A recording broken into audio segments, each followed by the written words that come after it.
from Canton, Ohio. This is Roster Rescue. I'm Zack Zander, and today we're joined by Fantasy Football Intervention. Are you kidding? Chase Vernon. He's on the show again. I just met this man last week. Chase, how are we doing, my man? Doing very well, man. It was good seeing you out there in Canton. Got to come to your hometown. Got to check all that out, man. It was a blast. It was a blast. Dude, awesome. You came to my neck of the woods, Canton, Ohio. I hope you didn't catch nothing, man. It's a little crazy around here.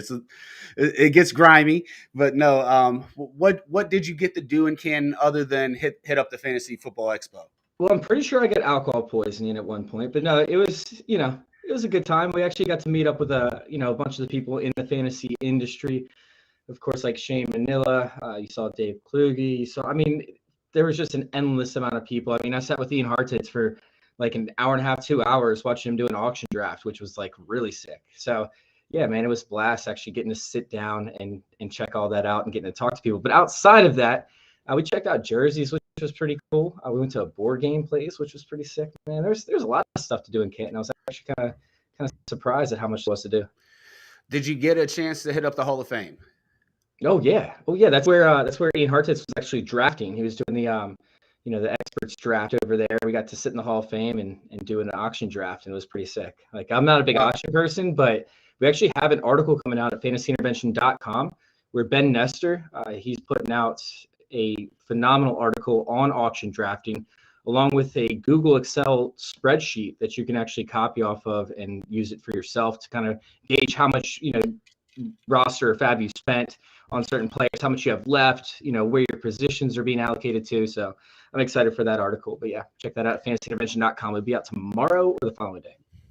I love it, man.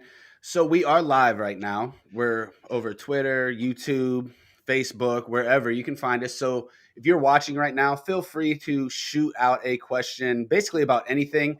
But what we're going to talk about first here is the preseason hype. Are you buying some of it? Are you selling some of it? It's a little bit out of control. Everybody is just so ready for the season to start that they see a football play and they're like, oh my God, this guy is going to be amazing this season. And it's getting out of the control a little bit. So I want to jump in and maybe we'll just start kind of go by team. And I'm going to start with the New England Patriots. They have a rookie quarterback, Mac Jones. He's looked pretty good in his 2 preseason games. Are we buying the Mac Jones that we're seeing in the preseason games? Because I was a big hater coming out of the draft. So Mac Jones for me is somebody that he always had the ability and the talent to be successful in the NFL. And if you guys go check out fantasyintervention.com, we actually do have a segment that went up, and it was about stabilizing your future and drafting a quarterback early, because you can get these years of production, from the rookie year all the way into they're retired essentially, and you can end up getting probably 15 years of quarterback one numbers from some of these quarterbacks. So it dives into their situation and it explains like, hey, do I want to invest in this quarterback? Do I want to spend a draft pick on it, or is it just going to be a waste of time? And the thing with Mac Jones was like, he was a stud, right? Like, he was super accurate, but also his wide receivers were getting super open. He had the best wide receiver corps outside of maybe LSU, arguably. But Mac Jones has the ability to be very special in this league, but will he do it year one? Absolutely not. He's going up against second teamers right now, which the second team, third team during preseason is pretty much like a college all-star game without the all-stars. But they're the best of the college tier 2 players, tier 3 players, tier 4 players. Anyways, Mac Jones, he needs to make sure that offensive line is solid. He needs to be able to work through his reads, get hyper-focused on some receivers, and you saw it happen again in some of the preseason games. He is doing better, but Cam Newton did not look like, his old or his 2020 version, right? He looked like his old self. He's been stepping up in the pocket. He's been making good passes. He's been very level-headed. And up until Cam Newton loses this job, Mac Jones ain't coming in. And the way that Bill Belichick plays, even if Cam Newton does lose the job, he'll have another chance to regain it the following week, because guess what? Quarterbacks have bad days. Bill Belichick's not afraid to pull a quarterback out and then put him in the following week. So Cam Newton's going to have a steady stream of multiple different bad weeks in order to lose his job, no matter how well Mac Jones plays. So I do think that Mac Jones is going to be very, very good for dynasty purposes, but I'm not touching him in redraft, even in 2 quarterback leagues. No, it's a big sell for me. You're exactly right. You're not going to see Mac Jones play this season. You're not. This team is built for Cam Newton. They got two tight ends. They bring in Hunter Henry and Jonnu Smith. They're going to be a power team. They got Damian Harris. They got Stevenson. We're going to talk about him in a little bit. They bring in some wide receivers that, you know, Bourne and Nelson Aguilar. They have Jacoby Myers, and there's some guys that none of those guys are as good as anybody that Mac Jones was throwing to at Alabama, and it's not even close. Even though I kind of feel Aguilar could be a sleeper in the redraft season. This is Cam Newton's team. It's a power team with a great offensive line. They have a top 5 offensive line in the NFL right now. So how does that hurt Mac Jones? It's not going to hurt Mac Jones, obviously, but he's not going to see the field. I love that you said that. I'm not buying the preseason love about Mac Jones. Yeah, he can throw the ball. I mean, he's got a little swagger about him. He really does. He's almost like the anti-Nick Saban guy coming out of Alabama. Most of these guys are kind of soft-spoken, and you don't hear much from him. He was kind of a goofball. And I don't know if Bill Belichick loved that. I think it was kind of a joke. They had him number 50, like almost the whole training camp until the preseason started. It was kind of like, all right, you want to be a goofball, then put on a fucking clown face, because that's basically what the number 50 was for Mac Jones. He hasn't looked bad. I'm not going to buy it at all this season. Cam Newton is going to be a very surprising quarterback too. I mean, top 16 easily with his rushing ability. Before he got COVID last year, he was putting up some numbers. So I'm not buying the Mac Jones love, and it's preseason. I'm not, the two teams he was playing, it looked kind of bad on the other side. I'm going to go ahead and fade Mac Jones, but he hasn't looked bad. I can't hate it too much. So I did mention Stevenson. Ramondre Stevenson, who I compared to Benny Snell coming out of the draft, blows up for a 90-yard touchdown run. And I'm getting text and I'm getting people messaging me that, hey man, you've been shitting on Ramondre for so long. Like, bang, there you go. I told you about him. I told you about Ramondre. I told you he had wheels. He just went 90, 120 and 2 touchdowns. Are you buying the preseason hype on Ramondre Stevenson? Ramondre Stevenson's been playing up against these third stringers, and it's kind of funny because as we sit there, we look at Ramondre Stevenson. It's like we're getting what we expected from him, right? A guy that can run up the middle, but then you bring up this big play, right? This big play that he had against Washington. Cleek Hudson actually had control of the contain on this play. And he thought that Ramondre was going to go up the middle, which Ramondre does. So he was assuming something before that play actually hit. The cornerback on the outside ended up getting blocked in, and then the edge rusher got picked up by the guard. So Cleek Hudson should have been on the outside to contain that play. Meanwhile, you had a strong blitz on the opposite side, so Ramondre Stevenson pretty much had a free lane to run up the field. Even a guy like Ramondre Stevenson should be able to score in that position. It's a dead sprint, essentially. And although he's not the fastest guy, he still has enough speed to make sure that happens. But he didn't do anything special. Like he's not special. He's playing up against third and fourth string players for the Washington defense. And most of these guys aren't going to make the team that he was up against.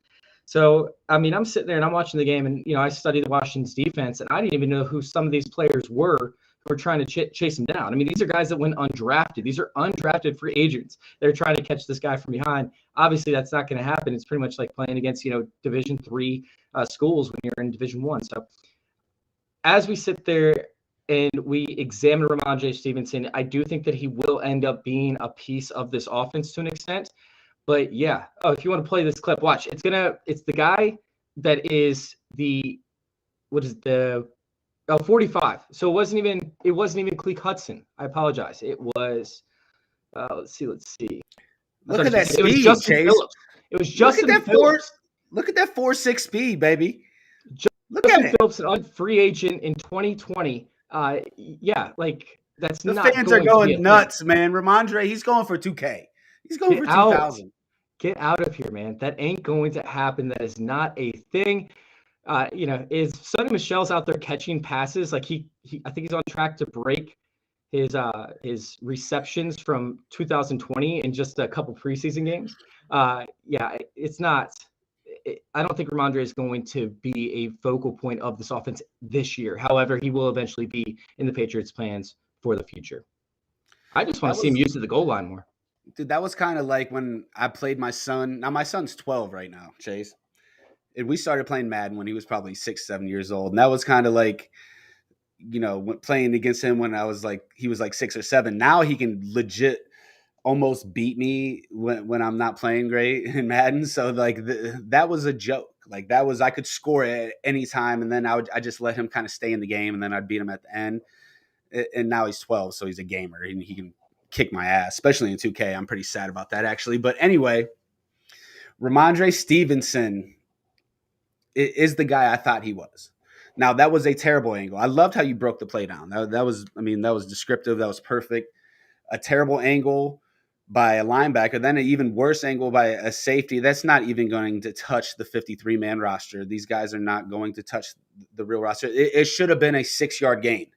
It should have been, And yeah, if that. in a real NFL game, it's a 6-yard game. So, and I got some flack, and I hope some people are watching actually, because I got shit on a little bit for a Kalen Ballage 80-yard touchdown run in a real game, mind you. It was in a real game against the Minnesota Vikings where Harrison Smith took a bad angle and Kalen Ballage at 230 pounds took it 80 yards. And I thought it was very impressive, but it did not show any vision. It didn't really show any, elusiveness or anything. It was a bad angle. But for a big man, I thought it was impressive to see that speed.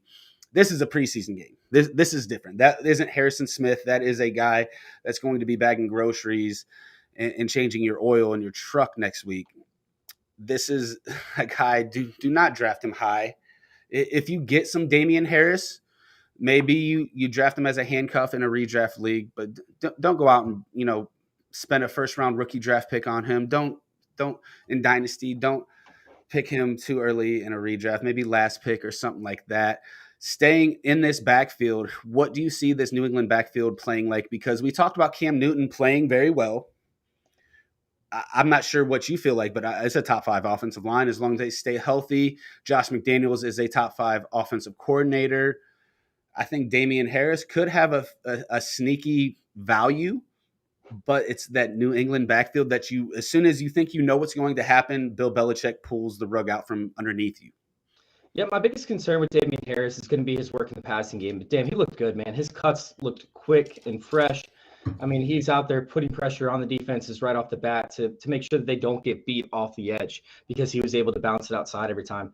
He's looking very, very good, and he can, figuratively run away with this competition with him being the lead back. However, we know how the Patriots offense likes to operate. They like to put, as much fresh faces in that backfield as possible so the defenses have to prepare more often for different running backs. And just when you think you know that which running back they're going to play, they play the opposite one. So Damian Harris is somebody that I really, really like for best ball. He's probably one of my favorite best ball values of the entire draft. He's a smash play.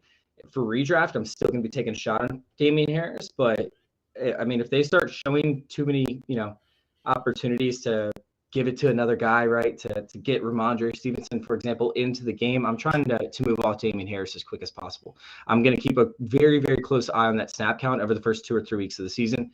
Like I said, I want Damian Harris because I don't want to be left out in the cold by not drafting him. But at the same time, keep an eye on that snap count over the first few weeks. I could buy it. I can feel all of that. So my buddy John, he messages in and he asks, I feel like I'm the only one who is kind of hyped about Kenneth Gainwell. Now, Kenneth Gainwell is a guy that had a ton of hype around him before the draft, and he fell to the 5th round, and he was a guy that only played 1 season at Memphis. He actually started over Antonio Gibson, had a crazy season. And he opted out of the 2020 season and fell to the 5th round to the Philadelphia Eagles, which was like, they have Miles Sanders there. They have Boston Scott there. They did have Kerryon Johnson before he's on IR. They just have a ton of guys. And we just don't know where he's going to fit because his skill set kind of fits the same skill set as Miles Sanders. Are you on the same track that John's on? Are you hype on him? Are you not so hype? He's looked very well in the preseason games, the action that I have seen.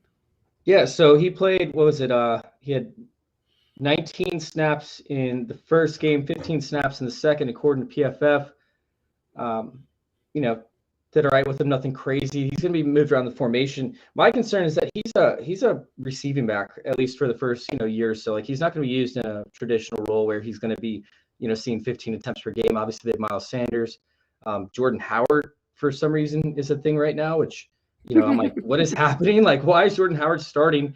And also, why is Jordan Howard being, catching passes? Like, why is he running routes? This is just weird. I like Jordan Howard a lot, actually, and I think he's a talented player. I think that Jordan Howard should have another chance, but based off of what the NFL thinks of Jordan Howard thus far, or I should say over the past 2 or 3 seasons, he should not be playing like this. So anyways, back to my point with Kenny Gainwell. He's a player that I think has the talent to be a stud in this league, and I was very, very high on Kenny Gainwell prior to him landing with the Eagles. The issue with Kenny Gainwell right now is the fact that he is facing a very, very tough division in terms of stopping the running back. So I developed this thing called the DOCE score, DOCE. You guys can find it over there at fantasyintervention.com. It's the DOCE score. And it talks about defense's ability to contain the running back in dump-off situations. It's dump-off containment efficiency.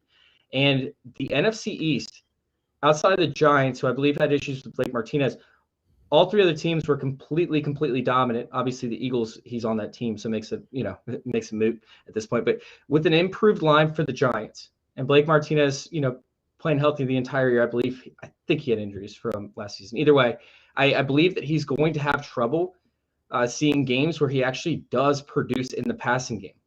I mean, we're talking about the second best defense, or the best defense in the Cowboys, the second best defense with, or fourth best defense with like Washington.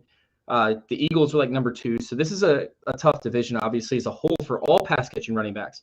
But Kenny Gainwell having to face Dallas twice, having to face Washington twice, and then also I think the Giants are much improved in this score. So it's going to be a tough time for Kenny Gainwell to see relevant weeks. The rest of the schedule does not get that much easier outside of this division.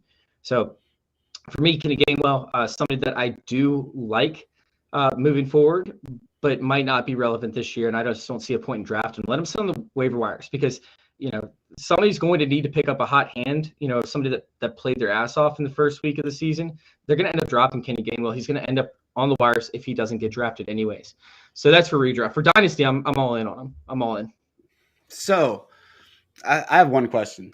Yes. When did it become Kenny Gainwell? Because this is news to me. It's been Kenneth Gainwell since I've known him at Memphis, pre-draft, after the draft. When did it become Kenny Gainwell? Because when I pull up his player profiler, it's under Kenny. You were calling him Kenny. When did he become Kenny? So I was watching his film back when I was watching Antonio Gibson. I discovered Kenny Gainwell. I think it was like after like 2 or 3 games at Memphis because I was looking for Antonio Gibson. And the announcers and everything were all calling him Kenny for the most part. So that's just what I thought he went by. I didn't even know his name was Kenneth until I tried to look up his stats after hearing his name a few times throughout the game, watching the footage. It's funny. That it means nothing to what we're talking about, actually. It's just kind of funny to me. Like it was Kenneth. It's Kenny. What's up, Kenny? Anyway, so I want to answer John's question. Are you the only one that's hyped about Kenny Gainwell? Get it right. Obviously not. My friend Chase likes him a lot. I wasn't in love with him. I really hated the landing spot. He fell to the 5th round. I'm not sure if he's ever going to get a workload in Philadelphia. There's always going to seem to be a guy to share the ball with. In dynasty formats, he was falling to like was mid to late 3rd round. I don't know. In super flex drafts, maybe in one quarterback, he might have went a little earlier. I don't know. I didn't have anybody in any of my drafts that put a ton of stock into him. In startup dynasty drafts, he was usually very late. In redraft, man, I don't think you can spend, unless you have a very, very, very deep league, I don't think you can draft Kenny fucking Gainwell. Kenny Gainwell. I don't think you can unless you're a Miles Sanders owner and you possibly think that's going to be the handcuff, which I don't think it is. Boston Scott's like the same player, and he's really good. Boston Scott is a player in the NFL right now. He showed it for multiple years right now. That is a tough backfield. So, John, I'm not in on Kenny. God damn it. You can say Kenneth. Kenneth is his name. You can say his name. Kenneth. But Seriously, I'm not really going to. I'm not buying into Gainwell at all as a redraft guy in Dynasty. It's just a dart throw, guys. He's electric. He's only 201 pounds, as you can see as on his player profiler. 200 pounds, 5'8". At most, he's a satellite back that gets 6 to 8 touches, maybe a little bit in the return game. Yeah, this season I'm off, but like I said, in Dynasty, I'm all about it, man. I think that he can. I think that he can be a bell cow type back eventually in the league. He has to put on a little bit more weight, which he did, by the way. He spent the entire season because of COVID. He had 4 relatives that died of COVID almost simultaneously. So when he had the option to opt out, he's like, "Yeah, obviously my body does not deal with COVID very well. Like, I can't do this." But he pretty much got himself. He had what 6 months, 8 months to get himself into NFL shape versus college shape. So what it takes for most players like a year to do because they're working their way up to the professional level, he was able to do prior to the season. So he might be more physically NFL ready than what we expected him to be because he was able to prepare his body, throughout the time that he spent away from college football. He was working with the pros and actually, hired physical trainers that would get his body in shape, ready to start the season out. So he might be more ready than what we're expecting. However, I'm going to let him sit on the waivers in redraft leagues, and wait till we see what the role is, or wait till there could be a potential injury to Sanders. But I still think that Jordan Howard, although it's not sexy, he's probably most likely going to be the backup running back if Sanders does go down. Kenny Gainwell is Yuck, going to be the dude. fourth string most likely. Yuck. Jordan Howard, really? That's like granny panties, dude. It's gross, man. It's so gross. I don't like it. I mean, come on. He's Jordan Howard. Are you serious? Are we really talking about Jordan Howard still, like 5 years after his breakout season for the Bears? I don't know. So I wouldn't I care think, as much if they weren't having him run routes on passing outs. If they were just having him block, I think it'd be a completely different situation. But they're having him run routes. And by the way, when they did have him block, he leveled an outside linebacker that came in on a blitz. I mean, completely leveled him. I believe it was up against the Broncos, not up against the Patriots this past game. But the first game of the season, there was an edge rusher that came off. It was like the second or third snap, and he leveled that dude, just knocked him out clean. So they know that they trust Jordan Howard in the passing game, especially if he can block like that, for Jalen Hurts to be able to step up, because that line might be a little shaky this year if they can't stay healthy. so. That's enough on the Eagles' backfield because it's a mess. And I'm known as a Miles Sanders hater, so it's already kind of like duh. Like obviously, I'm not going to be in love with this backfield, but it's just too many guys. We there's a new coaching staff in there. We do not know what's going to happen in Philadelphia. I don't put too much stock into any of those guys. I really don't. If you get Miles Sanders at the right spot, great. I just wouldn't go out and just start picking up. You don't even know who the backup's going to be, so I wouldn't put too much stock into that. So let's move on to a different team that played yesterday. So buy or sell Zach Wilson's hype that he just gained yesterday for the New York Jets against the Green Bay Packers. Because if you want to talk about buy or sell hype, like all training camp, the beat writers in New York have been shitting on Zach Wilson almost every single day. I mean, one of them was calling him Nathan Peterman. He looks lost. He's throwing interceptions left and right. And the first game we didn't see too much. It wasn't anything bad. But yesterday he comes out and he makes a couple wild throws. And it's wild throws in preseason, mind you, but it was throws that you don't see the normal NFL quarterback make. Chase, are we buying the new preseason hype of Zach Wilson? Zach Wilson was somebody that, as I did that study that we talked about, how we're talking about quarterbacks and stabilizing your future. I didn't like Zach Wilson coming to the NFL, but the more that I read with the situation that he's in, Zach Wilson gets sexier and sexier and sexier. See, he was actually, I believe he completed the most amount of balls downfield or deep passes, or the highest percentage, I'm sorry, of passes over 30 yards or more. So he had the highest completion percentage for passes that went 30 yards or more throughout college over the past 10 years. So we take that into account that he's actually, effective downfield thrower. And then you look at the Shanahan system that they've been running that they brought over from the 49ers to install with the Jets.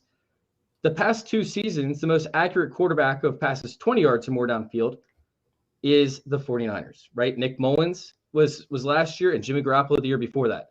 So you're telling me that you're taking the system that is perfect for, or it allows quarterbacks who are extremely accurate downfield to now throw the ball downfield and be accurate with that. Now you take the most accurate downfield thrower and you put him in the system.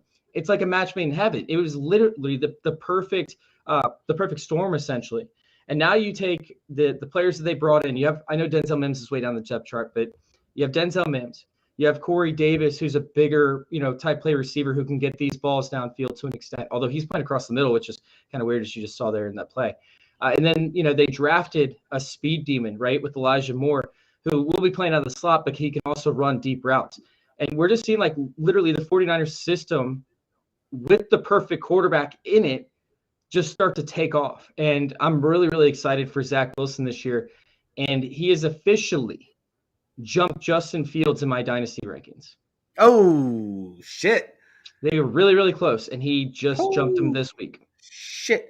Okay, I was one of those guys that thought the Jets were absolutely crazy by passing on Justin Fields. He was by far my number 2 quarterback coming out of the 21 draft. And I couldn't find the reason he was falling. And a lot of people said his anticipation was lacking. And he kind of, my biggest fault in Justin Fields is once he put his head down to scramble to the outside, he never put his head back up to find a receiver a la Kyler Murray, Russell Wilson, even Aaron Rodgers to an extent. You just didn't see it. Once he put his head down, he started running.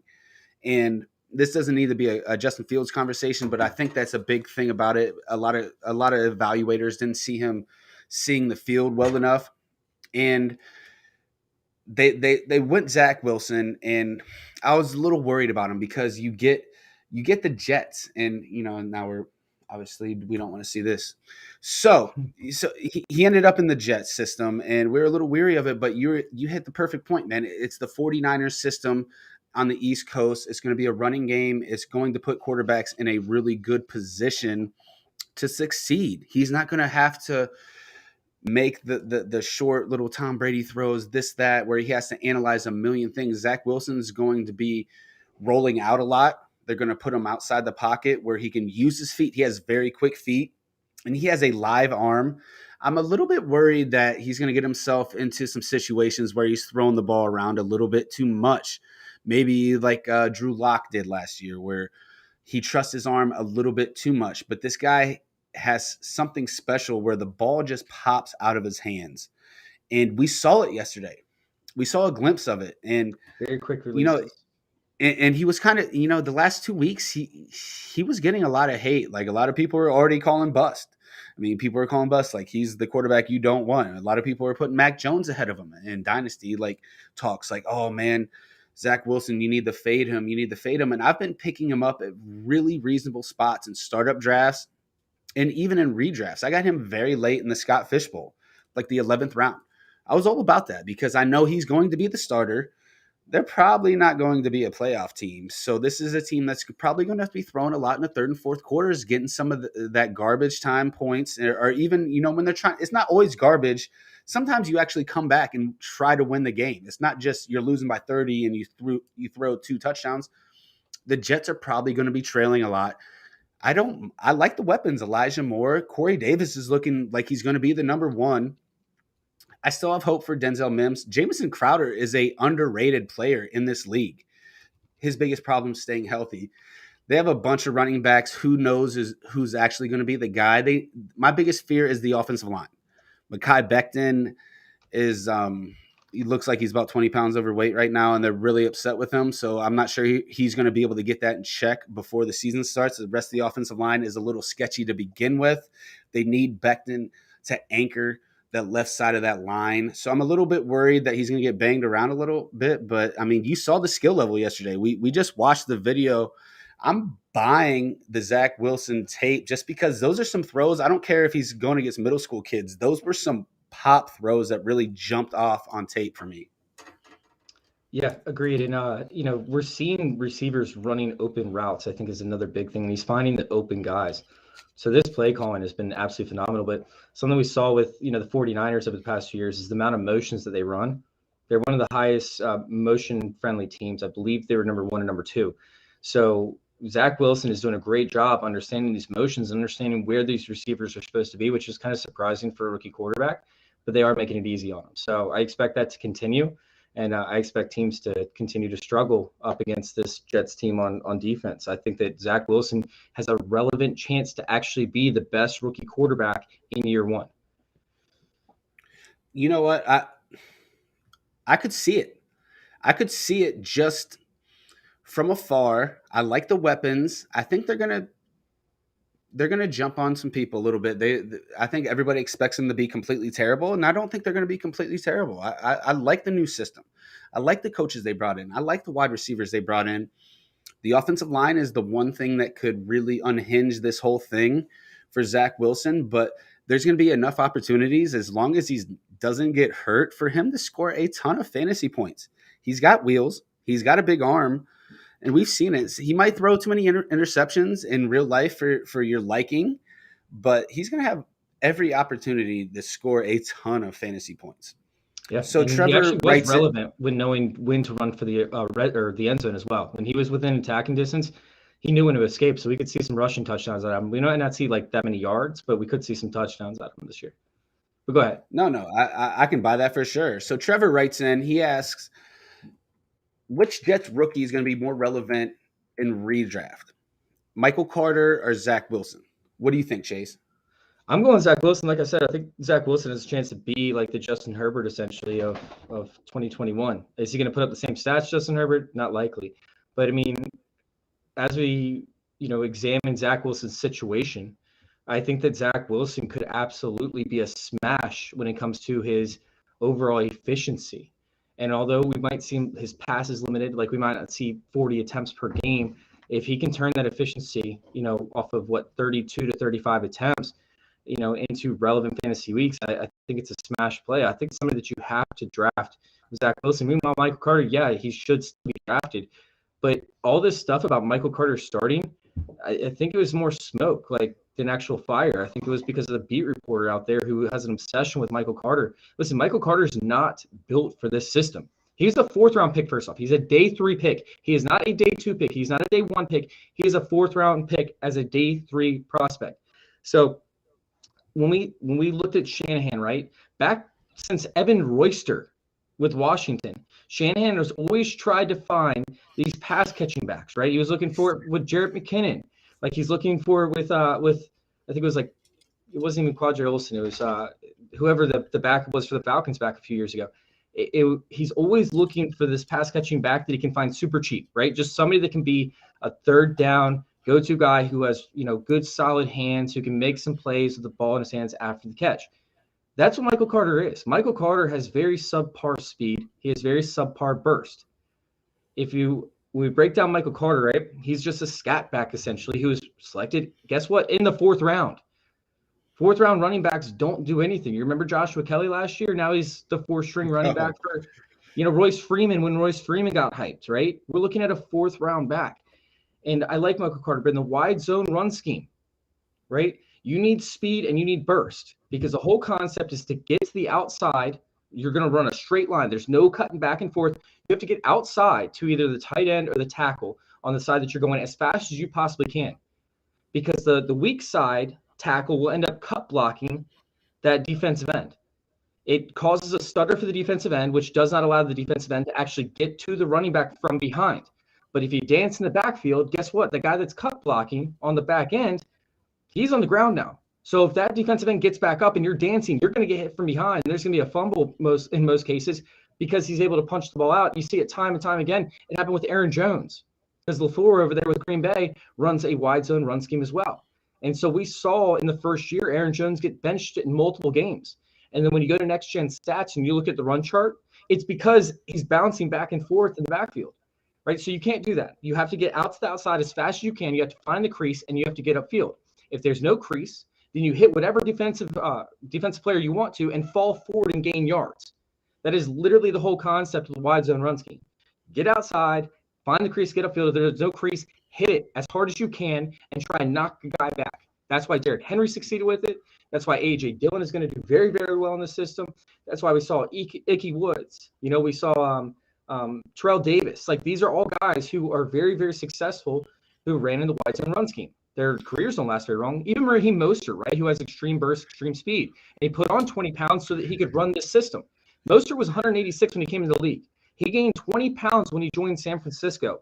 Everybody's like, oh, where's he been? Where has he been? Well, guess what? He was a wide zone running back without the weight. So he had to put on 20 pounds when he joined San Francisco, and now you're seeing how much success that he's had. Averaging 6 yards per carry, 5 yards per carry over his career with the 49ers, although he can't stay healthy because that's not what the system's about. Like, that's why you need multiple running backs. So Michael Carter, what's up? I love you, man.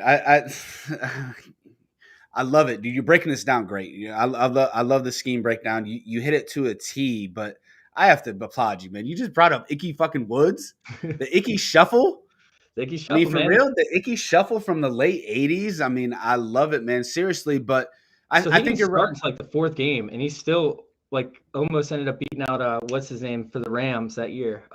He blasted off that year once he actually got all the carries to himself. And I went back and watched all the film, and that's where the scheme came from, was with Icky Woods, because Icky Woods was built like a linebacker, but he had this insane speed, but he couldn't do anything with it because the way that they taught running backs, you had to get behind the line, you had to make your reads, you had to make your cuts, and he was too big to be making cuts and stuff. So he's built like a linebacker. He ran like the fifth fastest 40 at the combine, but he weighed 30 pounds more than every other running back that wasn't a fullback. So like they're like, what are we going to do with this guy? Well, let's go ahead and let's get him outside and put him up against corners. Let's put him up against safeties. Let's put him up against blitzing linebackers, because he's going to end up knocking them back and also gaining yards with it. And guess what? If he breaks the tackle, he's gone, because he has the speed to outrun the guys that are trying to play contain. So that's where the system came from. And to sit there and think about Michael Carter, who's what, like 5'8", 5'10", 5'11", like 100 and 200 pounds, something like that, without burst, right? Without any speed, elite speed. That's not what the system's built for. However, Shanahan has always wanted this back, and he's passed on to his predecessor. I think is it Mike LaFleur is the offensive coordinator over there? I know it's a LaFleur, but anyways, like he wants the same thing that Shanahan wanted as an option on third down. Somebody with soft hands can catch the ball who, hey, if we need 6 yards, I can still dump it off to him and rely on him to get 6 yards. But he's not going to be the workhorse back. He's not big enough. He's not physical enough, and he does not have the speed or the burst. So with that being said, I think that you're going to end up with a roster clog in Michael Carter. He will be the starter by like week 10 at the latest, right? At the latest. He will be the starter, but they're not going to utilize him in a role that's advantageous to him in fantasy. He'll be a great NFL player. He'll be exactly what the Jets want him to be, but he's not going to be relevant in fantasy, and he will clog the back of your rosters, and you'll never know when to play him. Whoo! God damn. Where do I start? Okay. My thoughts on Michael Carter. Now, my thoughts on Michael Carter, you said a ton of stuff I love, so I'm not going to reiterate it. You hit it on the head. He's a shifty back. He's not really built for the outside run scheme that you're talking about. He doesn't have the initial burst or the speed to get to the outside at all times. He's very agile. He's very quick in and out of cuts. Like he's nasty in a small window. He's not a guy that once he opens up his legs, he's completely gone. Like a Mostert, like a Tevin Coleman, players that have done very well in this system. I think it's just a name because nobody likes Tevin Coleman. Nobody likes Ty Johnson. Nobody likes Pirine. Nobody likes really anybody that's there. So Michael Carter's got to be the best option, right? I'd say wrong. I think it's going to be a huge committee, that you're going to be very frustrated with, a la San Francisco running backs, minus the high-end stats, because the team is not quite where the San Francisco 49ers are right now. The Jets just aren't. It's going to be a team that they're going to have to battle a lot. We talked about that with Zach Wilson just a minute ago. They're going to be coming from behind. Michael Carter, his best chance is going to be as a third down back, catching a lot of passes from Zach Wilson, because I think he is probably the best pass catcher of the group that's going to be there right now.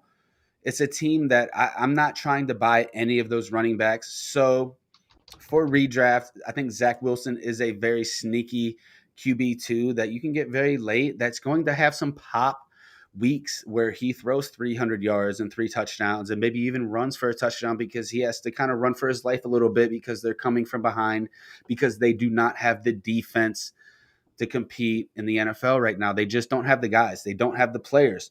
But Chase, we have to move on, my man, because you got really excited there. I love it, man. I love the enthusiasm. But damn, we have to move on off the Jets. Let's move off the Jets. let's chime on a player we talked about a little bit ago when I compared him and Zach Wilson. It's going to be Justin Fields. What do we think about Justin Fields? His preseason hype. It's been kind of, it's been kind of all over the place because he's playing against a lot of the backups. I mean, he didn't play to the third quarter yesterday. What do we think about Justin Fields and kind of what he did yesterday, what he's been doing in the preseason, and when is he going to get on the field? Justin Fields, for me, once again, I read an article, right, talking about how, stabilizing your future. And we went through Justin Fields big time because I like Justin coming out. He was my second favorite rookie quarterback for, dynasty purposes. Obviously you can't put him ahead of Trevor Lawrence, but I'm like, dude, he's easily above Lance for me. He's above, Wilson for me. Like, he is, that guy. Like, he's going to be very, very good. He throws a very good deep ball. Like, wherever he lands, it's going to work out. And then he goes and lands with a team that I never thought in a million years I'd see him with, and that was the Bears. And this is a place where quarterbacks go to die, right? Like, they've never had a good quarterback, like, ever. Like, I think they're the one team that doesn't. Sid Luckman. Sid Luckman in the 40s is the best quarterback they've had. Jim McMahon really wasn't that great of a quarterback. He just happened to be the quarterback of the 1985 Bears. You would have never remember his name if he wasn't the quarterback of the 1985 Bears. He was like a very average quarterback. Exactly. He was Brad Johnson. So, yeah, he wasn't that great. I mean, it's been, deadline, but that's because they like their defense, right? They like their defensive, type approach, and that's what they want to build their team around. And the owners have a good old boy network back there where, they hire all their buddies and they get people in that they like, who know that they're going to build their system around. But as you just saw in this last play where, by the way, Justin Fields made an excellent, excellent play, he had to fade back 15 yards in order to throw that ball because the offensive line wasn't there. Now you have Tevin Jenkins who's going for surgery. Look at this, putting pressure in. The thing is Fields sucks at reading blitzes, right? He sucks at reading blitzes. So he's exiting the pocket way too fast instead of stepping back up into it. But do you blame him? I mean, every single play he has a defender in his face. So this is a terrible offensive line with a quarterback who does not know how to read blitzes, or I should say struggles to read blitzes. He knows how to read them, but he struggles to read blitzes. And now you're putting him in a situation where you have a play caller who thinks he's the smartest person in the universe, right? And he can call all these extravagant plays that take long to develop. Nick Foles called you out, man. Like, Nick Foles said that you were not a good play caller because it was taking too long for the plays to develop. The reason why Mitchell Trubisky was more successful than Nick Foles was because Mitchell Trubisky had legs on him, but he still wasn't a good quarterback. So me being a Washington fan, right? Like, I've seen quarterback after quarterback after quarterback get destroyed. This play right here almost got him killed. It was helmet-to-helmet contact, but he can't take hits like that. You're gonna. That was pretty bad, though. That was pretty bad. It was an illegal play 100%, but they're going to happen. If there's opportunities for them to happen, they're going to happen. But they can't block. They can't block, and he calls these plays that take forever to develop. You cannot put your quarterback in situations. The reason why RG3 was successful in Shanahan's system in year one was because it was quick hits, and he had one read to make. We had Logan Paulson come on our Washington football team show the other day, and he talked about how RG3 was a terrible, terrible football player. He's like, the guy was an amazing athlete, but he sucked at football. They had to call plays where he did not have more than two reads. Because if they ended up calling plays with more than two reads, he would get confused with the playbook and he wouldn't be able to execute. So as we look at Justin Fields, who is in the worst play calling situation, terrible offensive line with a player who struggles to pick up blitzes. Like, what do we expect to happen with him? This is the worst possible landing spot, and the best thing that could happen for Fields to succeed in the NFL is for Nagy to get fired. But the thing is, the Bears are never bad enough for Nagy to get fired. Last year, what were they, 7-9 or 8-8 last year? And like, their offense was. They made the playoffs. They made the playoffs. Like, so Nagy, like, what are you going to fire Nagy for? Oh, you guys were 8-8. No, like, they just need to get rid of him. I don't know if that's going to happen. So Justin Fields for me is dropping down my rankings, and it is Andy Dalton's job. However, if there was any week for Andy Dalton to get replaced, it's week 3 at halftime. I think that's going to happen. I think it's almost a lock because they have the Rams, and I don't think Andy Dalton's going to do well up against the Rams. And they have the Bengals, which is the Andy Dalton revenge game. And then I believe it's the Browns after that, if I'm not mistaken. Either way, I believe it's a little bit tougher defense where Andy Dalton could struggle in the first half. and he could get replaced. Don't forget where Mitchell Trubisky got replaced last season, week 3 at halftime. Oh, geez. So, we're watching this against Buffalo, and you see the score. It's 41-6. It's 34-6. It's 41-12. He did not play in the first half, and I feel like it's a power move by Matt Nagy to just show that Andy Dalton is our starter. Andy Dalton is our starter. He keeps trying to tell himself that. But when Andy Dalton's probably going to get replaced, remember when Deshaun Watson was a rookie, and I can't think of the guy's name. He played at Pitt, and he started the first game, rookie season for Deshaun Watson, and by halftime, I think it was like 21-0, and Deshaun Watson came in. That's what I think is going to happen. Andy Dalton had a million opportunities last year to prove he was a starting quarterback on Dallas. Offensive line might have been a little bit shaky. Ezekiel Elliott was still there. Mari Cooper was still there. Michael Gallup was still there. CeeDee Lamb was still there. I don't care what tight end they had, and he had a million chances. He had a million chances to throw the ball and look really good, and the team looked like dog shit. Andy Dalton is dog shit.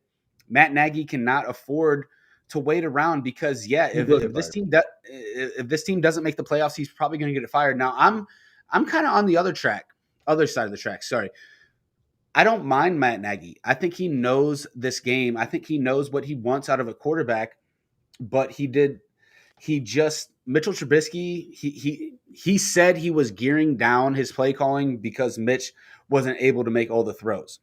Now, I know for a fact Andy Dalton can't make all the throws that Matt Nagy is going to want to make if Mitchell Trubisky couldn't. He just doesn't have the arm talent at all. You're going to see Justin Fields very early.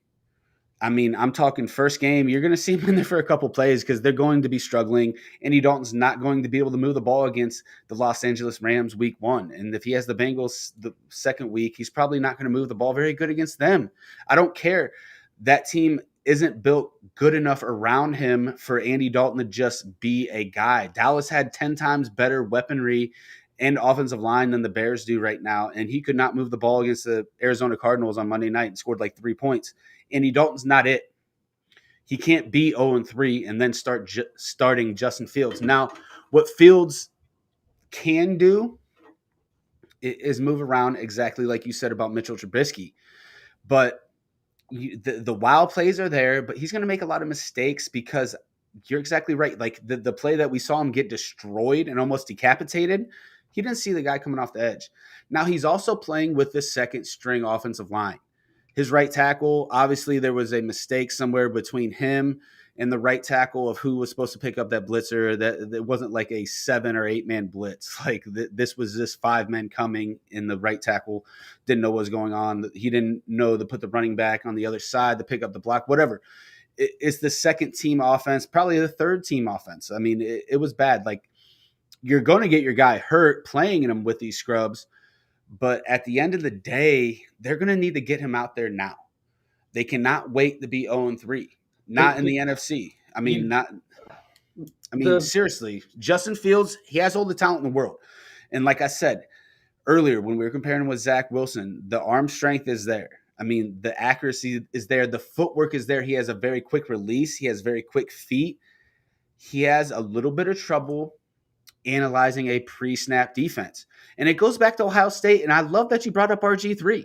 These spread offenses almost dummy down a regular defensive scheme. So when you're looking at a defense, and I either throw it to him or him pre-snap, and in the NFL, you can't do that because there's linebackers that run like corners and can get a screenplay or can blow up that. And plus, you have a defensive end that's coming out that runs a 4.6. You can't just get away with anything like you did at Ohio State. They dummy down defenses because they spread them out and they make it a 1-2 quick snap play. So when Justin Fields actually did have to analyze a defense, when you took away his first 2 reads, he didn't have it. And if he couldn't run away from you, he was probably getting sacked or making a bad throw. It didn't happen very much at Ohio State because they were amazing. It's something he's going to have to learn.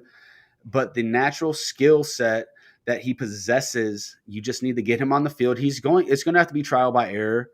He's going to have to learn on the fly because this team can't wait around to be 0-3 because Matt Nagy is going to lose his job. He cannot afford to have Andy Dalton throwing up fucking 12 and 13-point games against the Rams and the Bengals.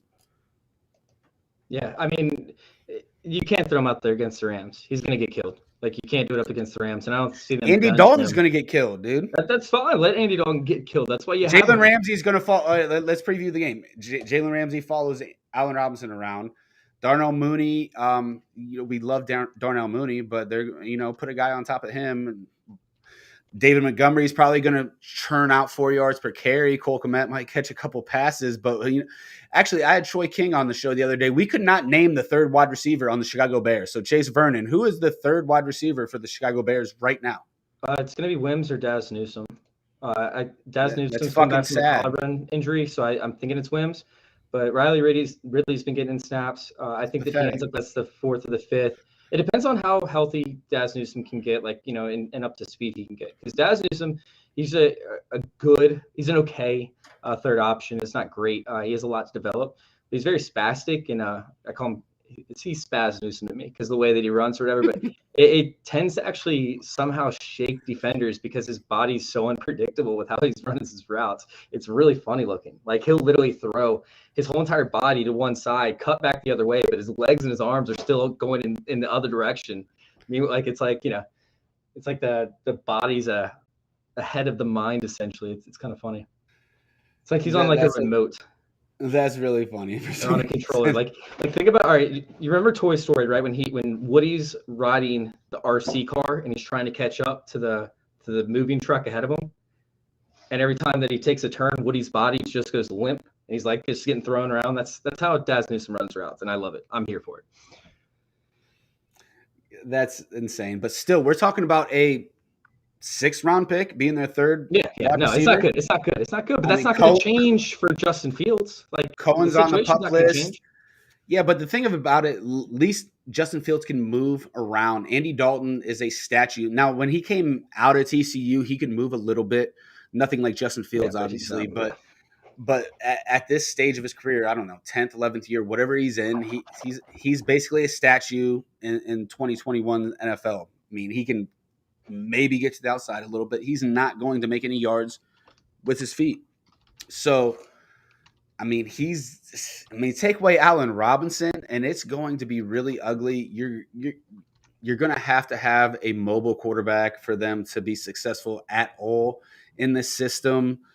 It's going to be kind of ugly, man. I mean, what did they needed to bring in a couple guys, and Newsome really has to jump off, or somebody. We're talking Riley Ridley. This guy was like the 3rd, 4th string on the Georgia Bulldogs. I mean, he wasn't a really good, I feel like he got drafted just on his name.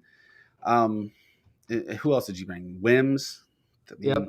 He was like the 4th string on Georgia also. So I'm not buying it. I feel really bad, but Justin Fields is the guy that leaves these impressions on you because he makes an amazing play. And for fantasy, I think he's going to be a great fantasy player.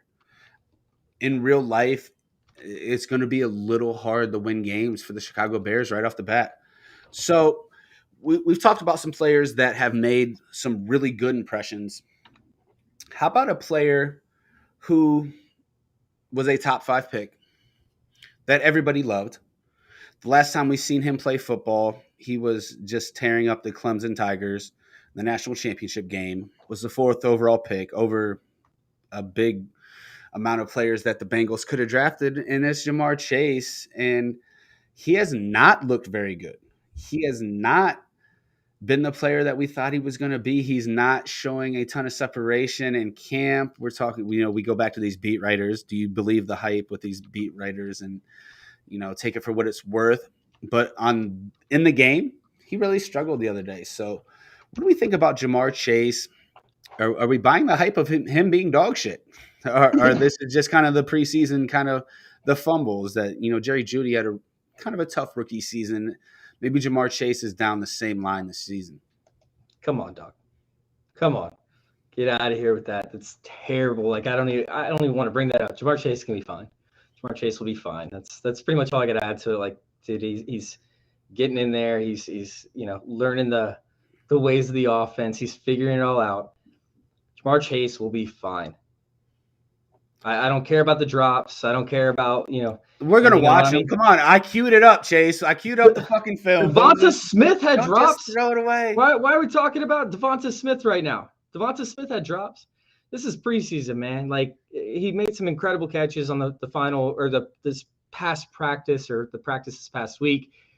He's getting it, man. He's a rookie player. Give him some time outside of just the few games in the preseason. That's all I can really He hasn't elaborate on. played football. He hasn't played football in 18 months. Yeah, He hasn't yeah. played He's football rusty. since the 2019 national championship game against the Clemson Tigers.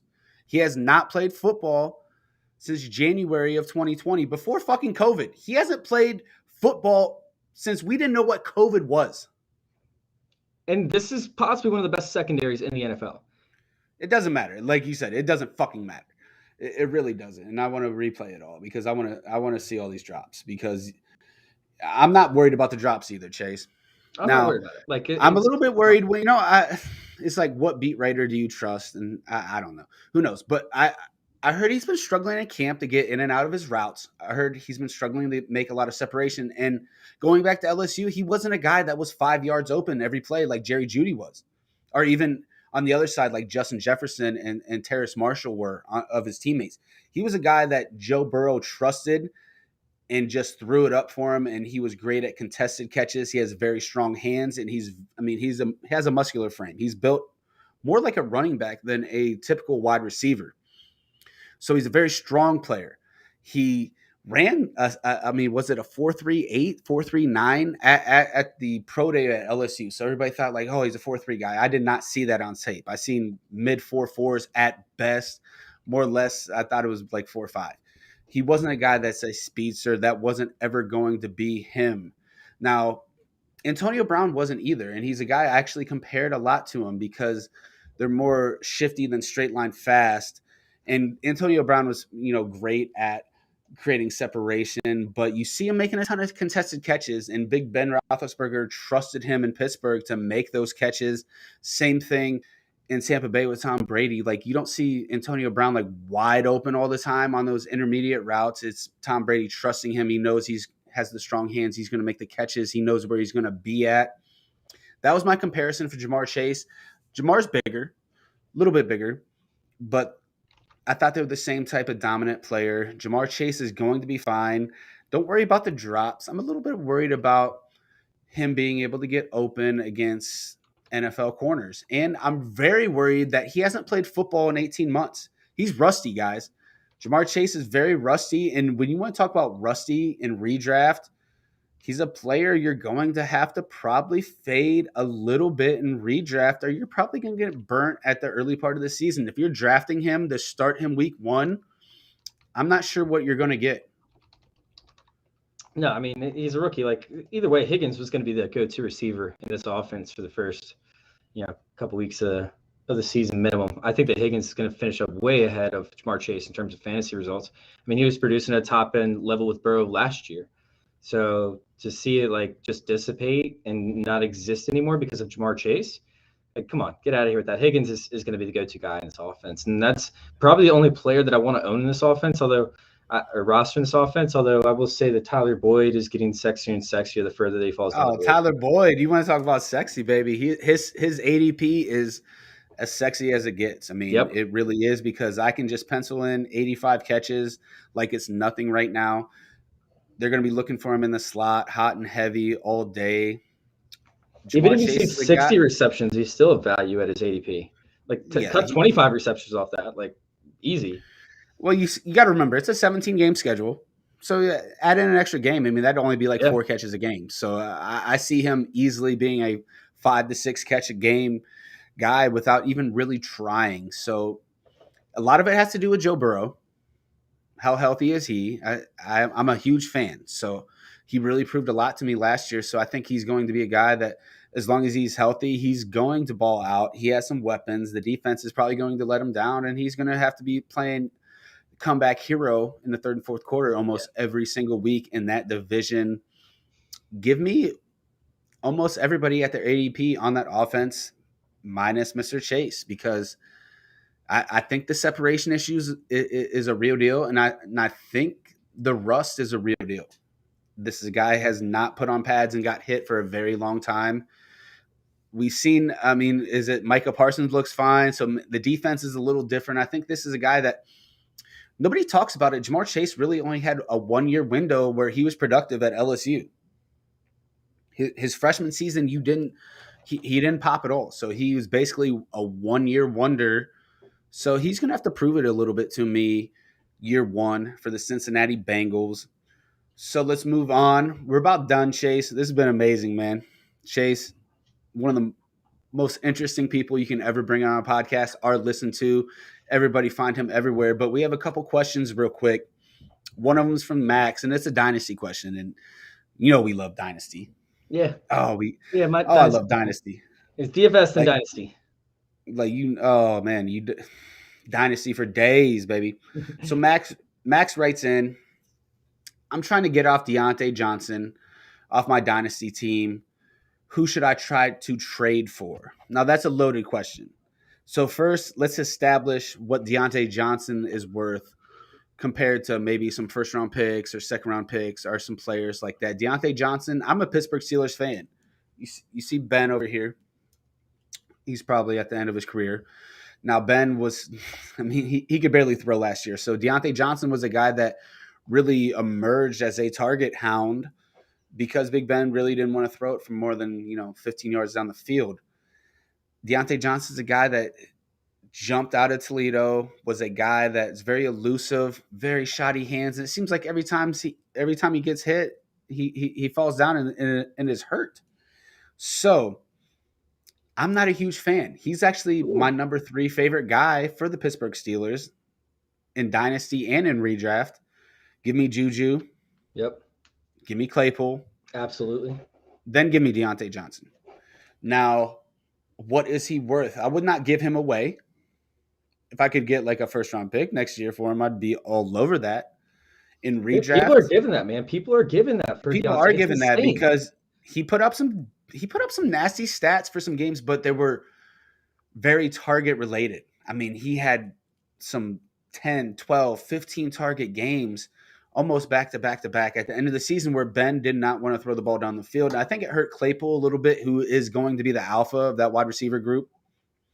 And I think Juju probably moves on next year because he only signed a 1-year deal. It's going to be Claypool's wide receiver core. And I think Deontay Johnson at best is the second fiddle there. Get what you can get. If you can get a first-round pick later, get him. If you can trade him for a running back in a redraft league, go ahead and do that. Or, hey, Juju Smith-Schuster is going to outscore him this season. Trade him for Juju. What do you think, Chase? I thought that when you said you're a Pittsburgh fan, all that other stuff, I thought that it was going to be a complete opposite in the spectrum from you. I'm right there with you. I have him as wide receiver 39, which I know is low for a lot of people. But no, damn, that's even lower than me. Yeah, I think I might have him the lowest ranked out of anybody on the Dynasty Nerds website. I'm trying to pull it up. It's taking a minute to load up. Anyways, I'm not a fan of Deontay Johnson. Players who drop balls tend to phase themselves out of offenses, and quarterbacks don't continue to target them at the same rates. Big Ben did throw it to him all the time because guess what? Like Juju started seeing double coverage underneath, one by linebacker and then the nickel corner, and then he couldn't get it down the field to Claypool, as efficiently. We saw Claypool's stats, drop, but Claypool was still getting open. It was just, the inability to deliver it, accurately downfield, by Ben Roethlisberger not wanting to do so because of his arm and everything. So, yeah, I mean, I'm not on Deontay Johnson. He's not somebody that I am targeting whatsoever. And honestly, like I don't understand people who are. I really don't. This guy's undersized. He reminds me of like a better version of Steven Sims over there for like watching, where you got like this guy who, he's quick, he's elusive, but he can't catch. And I don't want a receiver on my team that can't catch because he's going to be so, driven off of volume, essentially, that it's just not it's not a sexy play for me. And if I'm drafting a player as a top 4 wide receiver, I want a sexy player. I want somebody that can seize the top role, that can, get red zone targets, that can be that dominant receiver that we see. And I don't ever see that from Deontay Johnson. I think that he's going to remain as a boomer bust type play that's just, not sexy. It's just not a play I want to make. I'm hip. Wide receiver 39 might be a little bit low in a is that redraft or dynasty? That's dynasty. For redraft, Either he's probably right in the same range. right. That's a little bit even lower than me, and I'm kind of a guy that's faded him a lot. But I get exactly what you're saying. I think the drops are real with him. It's a very big issue. I think durability is a big issue with him. I don't trust it. I really don't. And I don't think that Big Ben at the end of the day is going to trust him either. Hopefully that arm's a little bit better and he can get Whoa. the ball down the field more. I mean, it's a very big issue when they're throwing the ball 5 yards every single play. That's not going to cut it. You can scheme for that. They're going to struggle mightily this year if Big Ben cannot throw the ball down the field. And their best weapon on that offense, maybe minus Najee, is Chase Claypool. And he's a big play waiting to happen. They need to stretch the field with him and get the ball down the field. And Deontay and Juju, like if Juju gets out the way and Deontay maybe secures the slot routes like the next year, maybe he would move up my rankings a little bit, but he's gonna have to show me he can stay healthy and he's got to show me he can catch the ball because the drops are just evident and they're just too frequent. So I think that's about it, man. We've gone about an hour. Chase, I want to thank you for coming on the show today. It's been so much fun. And this was just on a whim, man. I hit him up on the low and was like, hey, man, you want to come on the pod, talk some preseason hype? And he's like, hell yeah. So, Chase, thank you so much for jumping on the show. Tell everybody where to find you one more single time, and then we're going to go ahead and peace out. You guys can go check out all of our content over there for fantasy intervention at join our circle _ on Twitter. You guys can find all my content, FF _ intervention. Go check out our website at fantasyintervention.com. Again, that's fantasyintervention.com. youtube.com/fantasyintervention if you guys want to check out our live shows. We will be probably going to do 7 this year. We did 9 live shows last year per week. We're probably going to do 7 live shows a week this year. I have to see how that all lines up. But we're going to have DFS for you. We're still going to have Dynasty. We're going to have waiver wire stuff. It's going to be a lot of fun. So go subscribe over there at youtube.com/fantasyintervention. A big shout out to Fantasy Football Discussion. If you guys want a Facebook group to go check out, Fantasy Football Discussion over there on Facebook, go join. It's like 25,000 members with like 21,000 active on a daily basis. So it's incredible. Good, man. Chase Vernon, everybody. Hey, thanks again, man. And I'll be talking to you soon. All right, man. Sounds good. I'll talk to you later.